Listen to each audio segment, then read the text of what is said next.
All right, say you have a busy schedule. Say you can't catch Grey's Anatomy. Okay.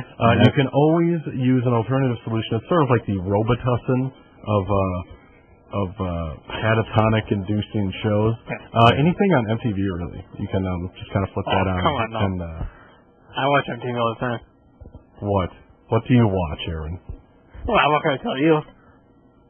Aaryn. All right, fine. Two things. Steve, what's this person's name? Can't cope. All right, that's a terrible name. Change that, first of all. Secondly. Yeah, why is his name a contraction? Yeah. Comma in your name? What kind of... They're called apostrophes. Apostrophe isn't the same. Yeah, no, comma is a sad apostrophe, I think. I don't even know how that holds up, but I'm going to go with it. Okay. Anyway, I'm just an idiot.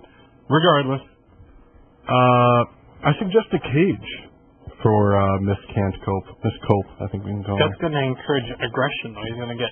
Well, he'll be in a cage. It won't really matter. He can be as aggressive as he wants to in a cage. As long as he doesn't have a bolt cutters, I think we're in good shape. What if he has a gun? Then he can walk around with this cage and shoot people.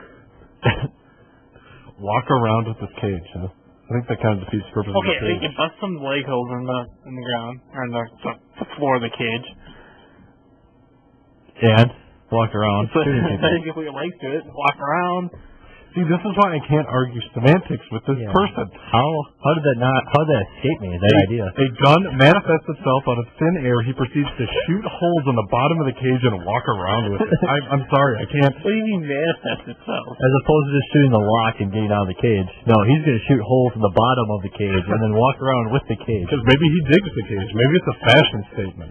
Well, it's not like it'd be kind of hard to punch him in the face or tackle him or... try to cut him with a sword. Might have a fair bit of trouble getting up one. I think tackling is an effective measure because how is he going to get up with a big bulky cage? How's he going to fall? Unexpected weight distribution. But if he expects the weight distribution, you're going to account for it. All right, what am I doing? I'm trying it again here, and it's not going to work. It's hard to argue with that. All right. I think you're saying that his semantics are a little off, but what the truth is, he just has logic that is just so perfect. The perfect logic coming from Aaryn's mouth right now, you can't refute that. I don't know how many times I have to make this evident, other than just doing it. But I'm right. You're wrong. Okay? That should be enough for you right there. Fair enough. So what we're endorsing here is to find a cage, and preferably one that's not easy to shoot through the bottom, because when a gun happens to come up out of thin air, or somehow gets hold of a gun, he smuggles it in the cage. Make a bulletproof bottom and a bulletproof lock while you're at it. Well, then he can shoot the top, and then climb, and then crawl around with his arms hanging out of the top. Mm-hmm. Just make the whole thing bulletproof. I think that's what we're gonna say. Yeah, I think at that we've exhausted reasonable options. That might work. All right, well, you're listening to the Double Stuff right here on 90.3 WRST FM Oshkosh. We have more Dear Abby letters right now. All right. This one reads, Dear Abby, one of my girlfriends, Dana, broke up with her boyfriend, Gil, last summer. Oh, I hate the name Dana.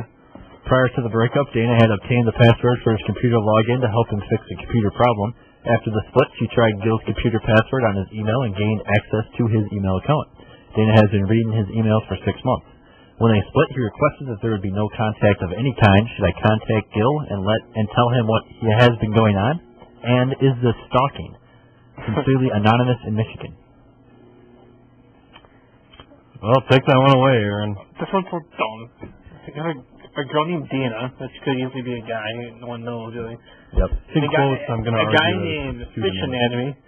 We're just going to call him Fish Anatomy because I refuse to call him by his real name. So we're going to call him Fish Anatomy. And, it's a bit catchier. Yeah. And? How would you not notice your emails being read?